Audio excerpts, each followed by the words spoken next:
Uh, something that people really need to know about and stay on top of in Arizona, especially as we approach monsoon season, is the filters. So let's talk filters. So filters are a hard one, really, because they're going to be different from home to home, just like and person to person. And person to person, exactly. People have different allergies and all kinds of stuff. It may not be as crucial for some other people. Obviously, we want the filter to catch as much debris as possible, but there does become a point where certain houses aren't set up, 20, 30-year-old houses.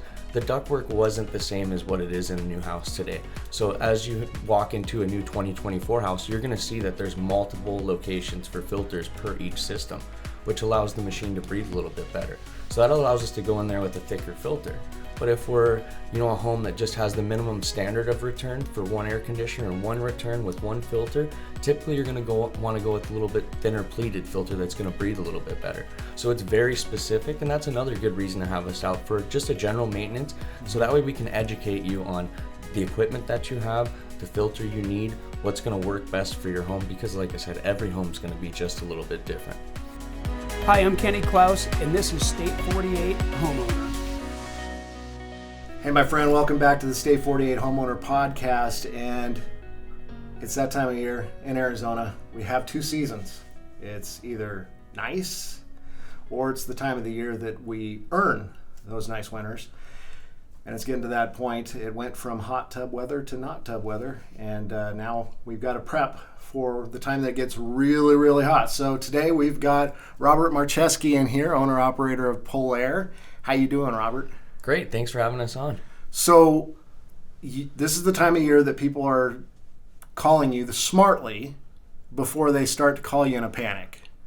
And now that it's gotten hot a little bit early too, a little bit earlier than what we're used to, we actually have people calling already that are having issues. So might even be a little bit late to the game right now. Well, I remember a couple years ago there was one guy that called you in a panic on 4th of July. And crazy, you guys came out on 4th of July, which was amazing. Yeah, we try to do the best we can, take care of our customers. We're typically available 24 hours a day, and we try and be around 365 days a year for you guys. If you have any issues, we'd love for you to give us a call, and we'll be out to see what we can do for you. So why do people really want to call their HVAC people before summer hits? So I really like to have people start calling in March. The weather gets really good. We get into the 80s typically on some days, high 70s, which allows us to check the system the correct way. And that is typically before you're going to go ahead and start the unit for the year, to where you're not going to have it on yet. It's best just to have it tuned up, have it gone through, have it cleaned. And if there's any surprises or anything we're not expecting to be wrong with the unit, we can attack that then, and then we have a smooth sailing summer. And so what are you guys doing when you're going through? So it's a complete inspection of the entire system. It starts with your outdoor unit. We're going to check the pressures, make sure the refrigerant levels are good, so that way when we have our hotter days, we know the system's going to be efficient enough to cool and keep up with the demand it needs. All of our electrical components. So the air conditioner has quite a few different electrical components. We're going to go ahead and test those, take amp draws, make sure they're running within the nameplate of what the manufacturer rates that motor at. Then you have such other things like capacitors and relays, and we're going to check to see that the relays aren't scarred up and your capacitors are as strong as they need to be to make sure that the motors run okay. And then obviously the units need cleaning. They're breathing dirt, all summer long. So we want to go ahead and make sure that outdoor unit's nice and clean. It's going to be as efficient as possible and be able to breathe and put as less strain on itself as possible as moving forward. And then we like to go up in your attic. Obviously most of our air conditioners in the Gilbert Mesa area typically are in the attic. They have a portion there. I think most people don't realize. They think that thing that's either in their side yard, in their backyard, or on their roof, depending on when their house was built, they think that's their entire their condenser on the side of the house, and that's something we run into quite a bit, not realizing that the majority of your air conditioning system is actually located in your attic of the home. And it's really easily confusable. Not a lot of people even go inside their attics to see the stuff, but there's every single supply tap you have that comes down into your house to provide cool air has some sort of ducting that runs to a machine that's blowing air inside the attic. Not only that, we have where once we get into our more humid months like July and August, we have a lot of condensation that those units need to drain. So it's very important that we make sure that the secondary pan underneath is in the state it needs to be, the primary pan is nice and clean, and then the drain line is clear itself too. So that way, as the unit does steal humidity out of the home and make it comfortable for us, it's going out of the house instead of onto the drywall. There's so many situations where we're running through the summer where people don't have that tune-up done. They don't get those drains cleared year after year after year, and you get gunk building up in there, and what ends up happening is we end up flooding the attic. And that's one of the reasons too that, you know, when people are purchasing a house, that visual inspection is generally not the best idea. Yeah. That having an actual home inspector come in, because you can do that walk around of the house. You can walk up to that condenser unit and you can see, you know, if you can figure out the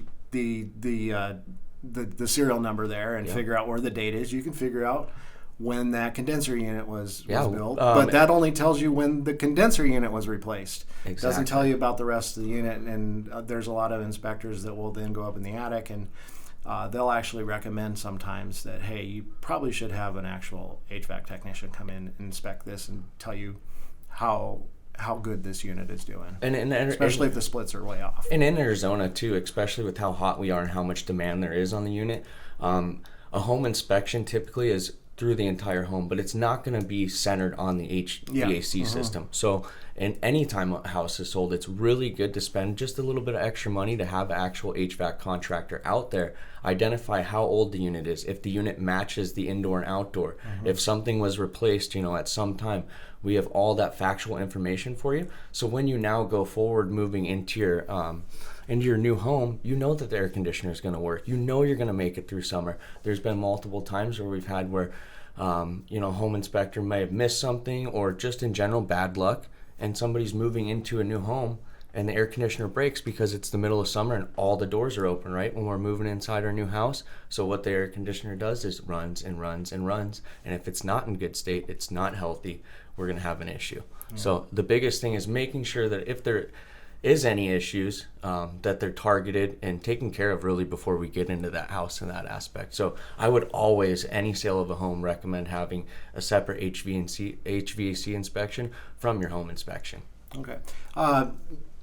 Something that people really need to know about and stay on top of in Arizona, especially as we approach monsoon season, is the filters. So let's talk filters. So filters are a hard one, really, because they're going to be different from home to home, just like your person to person. And person to person, exactly. People have different allergies and all kinds of stuff. It may not be as crucial for some other people. Obviously, we want the filter to catch as much debris as possible. But there does become a point where certain houses aren't set up, 20, 30-year-old houses.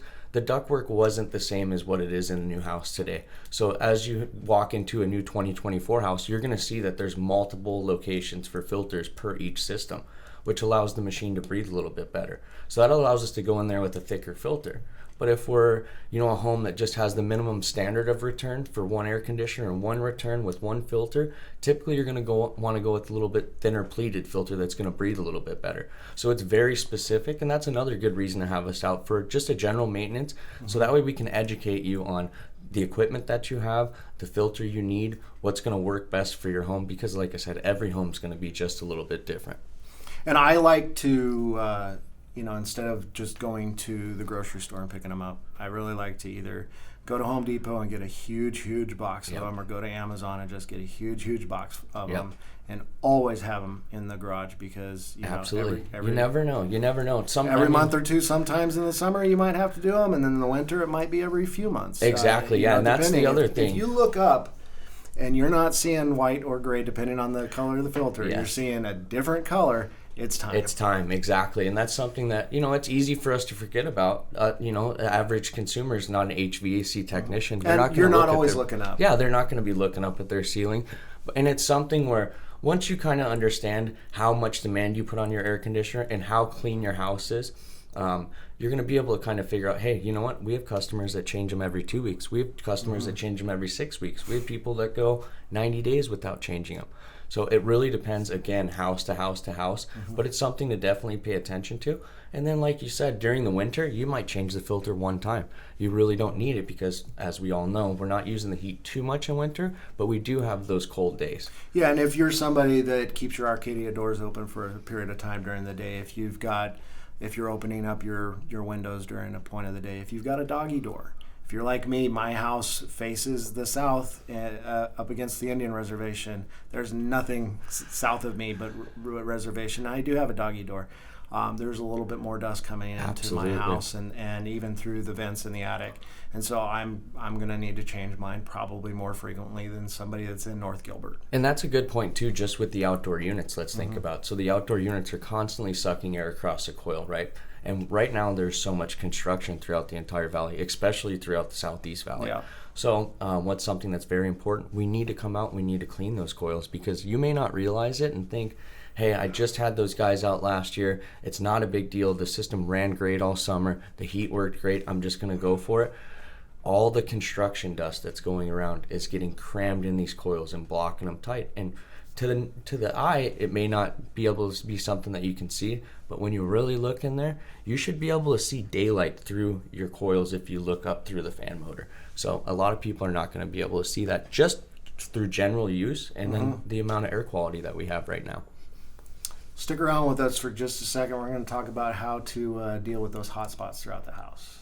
Hey everyone, this is Kenny Klaus with Klaus Team Real Estate Solutions. We know there's a lot of confusion in today's market, whether it's billboards, TV, radio, mail. Everyone's trying to get your attention. They offer one lane, where at the Klaus Team, we have over 20 different programs. We can help you navigate through to find out what's best for you. And remember, we work for you, they work for themselves. We're here to represent you and make sure you have the best experience possible. Visit us at klausteam.com/call-us-first. So Robert, tell us about hotspots.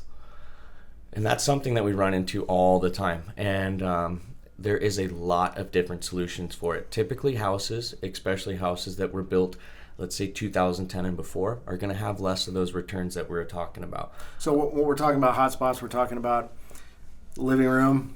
Typically It's front nice. bedroom, offices, exactly. Yeah. Your kitchen, your living room, and you know what? The master is typically going to be super comfortable. But it's those front bedrooms that go past the front door that extend out into the front yard that are typically miserable. And obviously that's where our kids sleep. Your kid comes in, this is my room's hot. Stop complaining. And then all of a sudden you realize, It is really hot in here. Yeah, and we were just quoted a job yesterday. We had 5-degree difference between the kitchen area where the thermostat was and the front bedroom where their newborn is going to be sleeping that just came home. So it was a big deal that we go out there and find a solution for the problem. The biggest thing is there's always a solution to every single problem. As long as we can access that attic area, and in 90% of times we can. So mostly we'll add more supply air to a certain area, or sometimes add a return duct. It really depends house to house, but there's typically something that can be done in every single situation without going around and shutting vents. A lot of technicians will come out and won't necessarily have a solution. We'll say, okay, let's start shutting the bathrooms, let's shut the laundry rooms. And in some cases that'll work, but what we're doing is we're putting additional strain on the system because it's not able to flow. And what's happening is we're now pressurizing the ductwork past what the machine's actually designed for. Okay.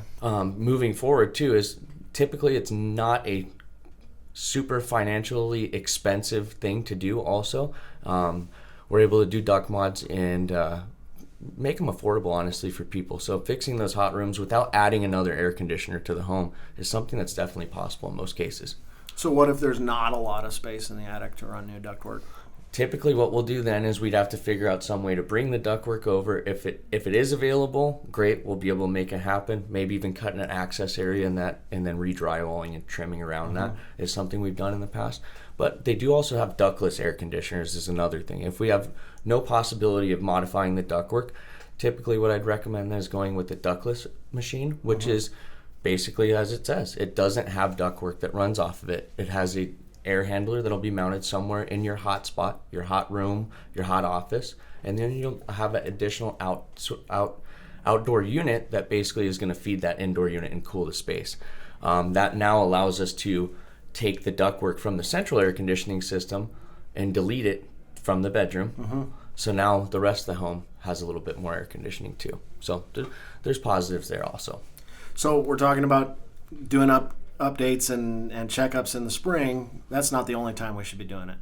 No, and you know what? This is something that we get asked quite frequently. We barely use our heat. Well, in most cases in Gilbert, Chandler area, our air conditioners are air conditioners only and not heat pumps. Some are heat pumps, and going on to that, when they are heat pump, they do have something that's called a defrost mode. And we get a ton of calls on those cold February, January mornings when it's 20 degrees outside, 30 degrees outside, and it's rainy.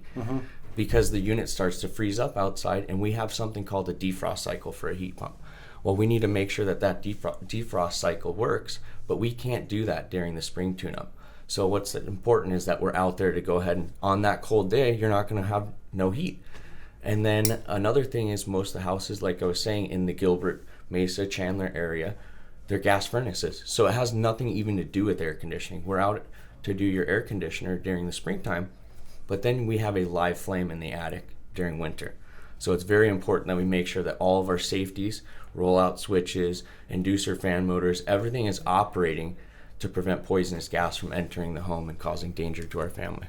And I think that's something that people don't really realize too with inspections, is if you're buying a home in the summer, it's pretty impossible for the inspector to check the health of your heating system. Absolutely, and very if you're much. Buying in the winter, it's pretty much impossible for the inspector to check the health of your HVAC. Both sides are so temperature sensitive, unfortunately. And unfortunately, Arizona is 1 second it's perfect weather, and then the next second we're freezing, and then we're a little bit comfortable, and all of a sudden we're hot again. So it's really crucial when we do have those tune-up times. And it's hard to think about also. It's hard to think about Christmas coming up and, hey, we need to have the AC guy out here to look at the to look at the heater. It's in the same with summer. We have so much going on with our kids. Everybody has spring break. Kids are finishing their last fourth quarter of school. It's hard to remember to have the AC guy out. And that's something that once you contact us, our office is very good at continuously sending you, and we're not spamming you, don't get me wrong, but we also are going to send out an email to all of our customers just once each side of the year, so twice yearly, just saying, hey, you know what, it's time, let's go ahead and give us a call, get you on the schedule, and get everything lined out so that way you can worry about your family. You don't have to worry about your home. And what's nice about you guys too is when you guys are coming out for those checkups, it's not one of those we're going to find something and upsell you. No, we're not that type of company, fortunately. We're out there just to educate you, honestly. Yeah. And the more I can educate you on your home, you're more comfortable in your home. And then when something's not right with your home, you're going to be able to educate me on that problem better also. So definitely not a salesy company, but we want to make sure that you're not going to have any problems during the summer. And then obviously, too, we're going to give you tons of options. If it's something that we think, hey, let's just go a couple months and see how it does, we're going to roll with it with you. But we're going to be out there to make sure we are clear about if it needs to be replaced, if it doesn't need to be replaced, or is that kind of a gray line right now where we just need to see what it does. So how do people get a hold of you? You guys can get a hold of us at info@PolairServices.com, PolairServices.com, our office at 480-297-2800. Thanks so much for being on the podcast. Thanks for having us. Love it. Thanks for spending time with us this week at State 48 Homeowner, the ins and outs of owning an Arizona home. You can connect with us for more information, submit topics you'd like us to further discuss. You can see relevant videos, give us feedback, answer your real estate questions, and more at state48homeowner.com.